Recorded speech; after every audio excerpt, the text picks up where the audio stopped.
Hi everybody, it's Miss Carrie back again with another cool song to teach you guys. Today we're going to be going over Three Little Birds, which is a hit song by Bob Marley. A lot of you guys refer to it as Don't Worry About a Thing because every little thing is going to be alright. But the song is actually called Three Little Birds. So we're going to talk really quickly about how to play the chords of the song, and then I'm going to go over actually playing the song in the order of the notes. So our first chord in the song we're going to play is an A major chord. So if you saw my previous video about how to read a chord chart, this would be very helpful to know. If you did not, we're just going to go over it very briefly. With the A major chord, our first string here will remain open, so we will not be pressing anything down.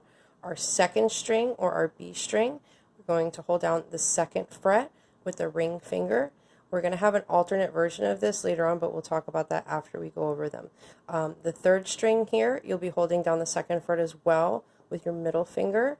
And then the fourth string, the D string, you'll be holding down the second fret with your index finger. Now, a traditional textbook version of an A major chord will show you that the A string remains open and the sixth string is not played. However, due to the structure of a chord and how it's done on the first, third, and fifth, the sixth string E is actually an acceptable note of the chord. However, a textbook version will show you that the A string is to be open and the sixth string E is not to be played. However, if it gets in there, it's not a big deal because it's still technically okay. The next chord that we'll have in our series of chords for this song is a D major chord. For a D major chord, our first string, our high E string, will be holding down the second fret with our middle finger. Our second string will be holding down our third fret with our ring finger, and then the third string will be holding down the second fret with our index finger. And similar to the A chord, there's also an alternate way that we could play this. We'll explore this when we go into actual playing of the song. The D string, which is our fourth string, will remain open, and we will not play our fifth string, and we will not play our sixth string. However, you will notice sometimes D chords are written with the fifth string being played open as a part of the chord. Similar to the theory of an A chord containing an E note, the A note is actually part of the triad that makes up the D chord of the first, third, and fifth degrees of the scale. However, textbook version will tell you that the A string is not to be played. However, if the A string gets into your chord, not really a big deal. The E string, it will be a big deal, and it'll make your chord sound like garbage. So make sure that your sixth string E is not played in this particular chord. So the last chord that we'll be using, which is our third and final chord, because our song Three Little Birds only contains three little chords. So our E major chord is going to have our first string E will be open, our second string B will be open, our third string we will be holding down the first fret with our index finger, and the fourth string will be holding down our our second fret with our ring finger. Okay, so our fourth string, second fret, ring finger, and we'll also be holding down the second fret on the fifth string with our middle finger. And because the root note of an E major chord is E, our sixth string will remain open. So with this particular chord, you will be strumming all six strings. There's no restriction on your strings that you are strumming for this particular chord. I'm going to show you the actual page here that we use in my class when we teach this song for a lesson. You're going to notice that the chords are structured a little bit differently. This is basically how chord charts are done on the internet. I'll do a more in-depth version of this later on, but just to give you a quick brief explanation of it, it's going to show our strings on the side instead of on the bottom, and it's going to show our frets going this way instead of the opposite direction that they do in a standard chord chart. The numbers will still be referring to our fingers, 3 meaning ring, 2 meaning middle, and then 1 meaning our index. The zeros and X's will still mean the same exact thing, where opens are played and not fretted, and then the X is not going to be played at all. Basically, this is similar to a regular chord chart, just kind of shifted sideways. So basically, these are all going to be the same. I'm going to hold out the page for just a few seconds, so if you guys would like to pause the video so you can screenshot this page for your convenience to make it easier to go through the song. Again, the song only contains three little chords, which is A major, D major, and E major, making it a very simple song to play. So here I have noted how many times each chord is strummed, and basically this is going to refer to a pattern. So just to go over the pattern really quickly, our pattern is going to be in a simple 4/4 time signature where we're counting to 4.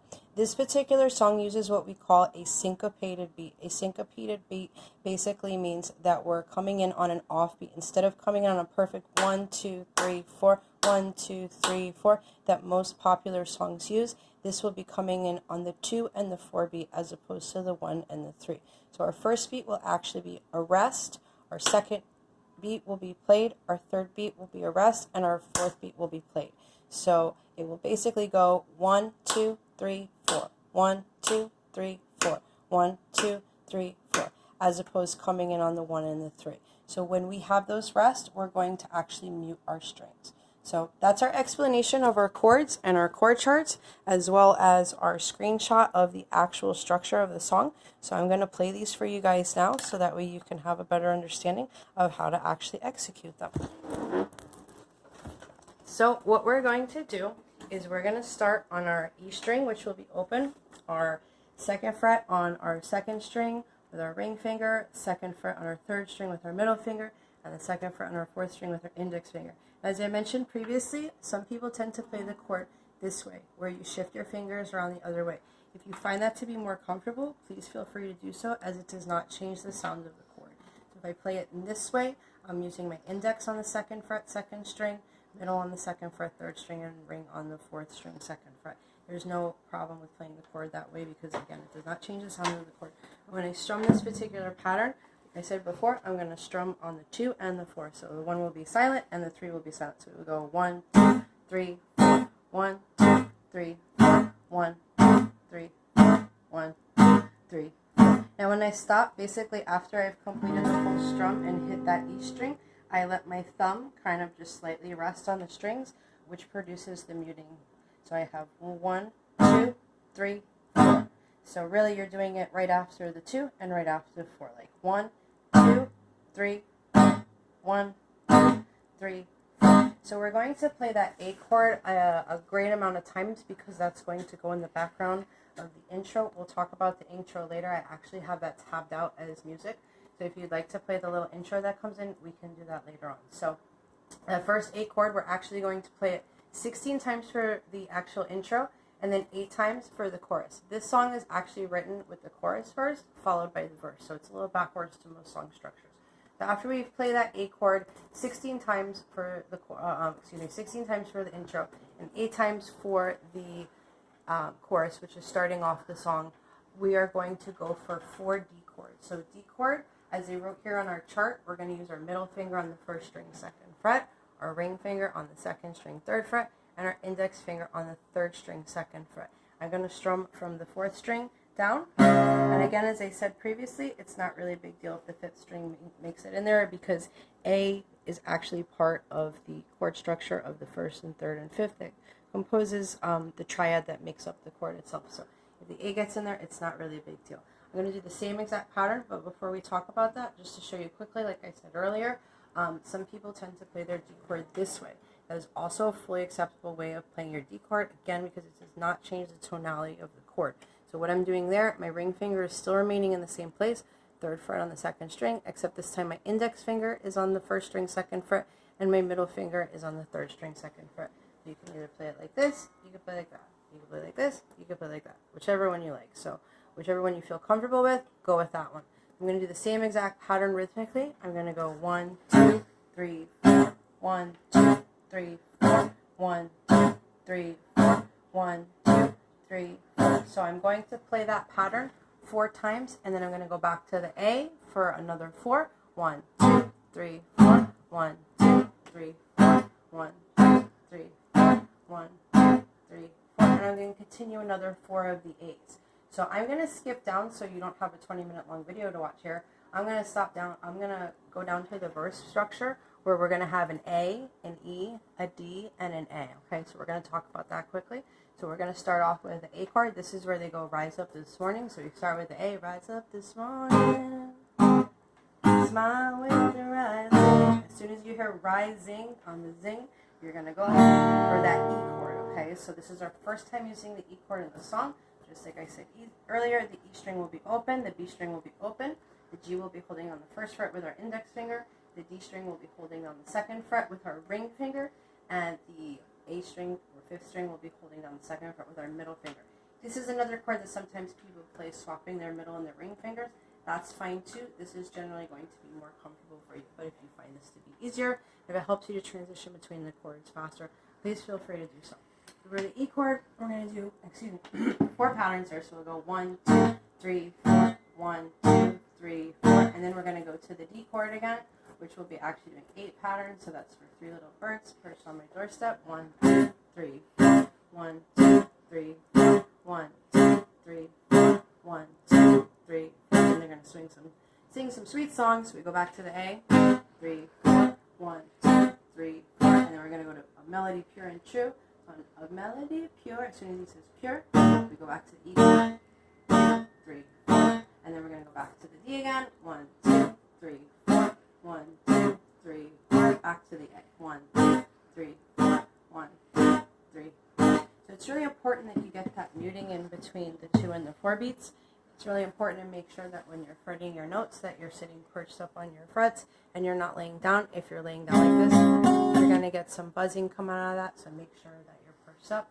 Also, make sure that your nails are trimmed short and that you don't have them long, because this is one of those particular songs that will be very difficult if your nails are long. So make sure your nails are trimmed short, make sure you are perched up on your fingers, and also make sure you're applying the right amount of pressure. If you're doing a chord and it doesn't come out correctly, my best suggestion to you is hold on the chord as you normally would, and then go through each string individually, and then you can isolate what note is giving you the issue. So for example, I'm going to play it messy here, so I'm not going to apply the right amount of pressure. So as you can see, those aren't coming out right. So I just want to make sure applying the right amount of pressure. So if I push that hard enough, and my note is coming out. So just to keep you guys informed here about the particular guitar I'm using is actually tuned in a D tuning. I'm not in a standard E tuning, so if you guys are trying to play along and you're in a standard E, you're going to sound a little bit higher pitched than me. Not really a big deal, but you're best off going and consulting with the actual song, the original recording. Unfortunately, I can't play it in the background for you guys due to copyright laws. This is just an instructional video, so I would suggest you consult with that to actually do a playthrough. I would love to do a playthrough for you guys, but I don't want the video to get taken off of YouTube. So just make sure you practice those 3 chords. If you feel like you have trouble transitioning back and forth between the chords, just take your time. Just keep practicing them. A lot of it has to do with muscle memory. So the more and more you practice the chords, the easier it's going to be, and the faster you'll be able to transition between one chord and the next chord. So again, 3 little chords: A major, E major, E major. Our song, 3 Little Birds by Bob Marley. I hope you guys enjoyed this little tutorial. Like I said before, there's plenty of videos out there on YouTube that are going to play the actual Bob Marley song. So go ahead and listen to that. I'm going to post a later video which will show you guys how to play the little organ intro that they do in the middle. We've actually to have that out in our class before, so we'll go over that later. So I hope you guys tune in next time, and you guys have a great rest of the week and keep practicing.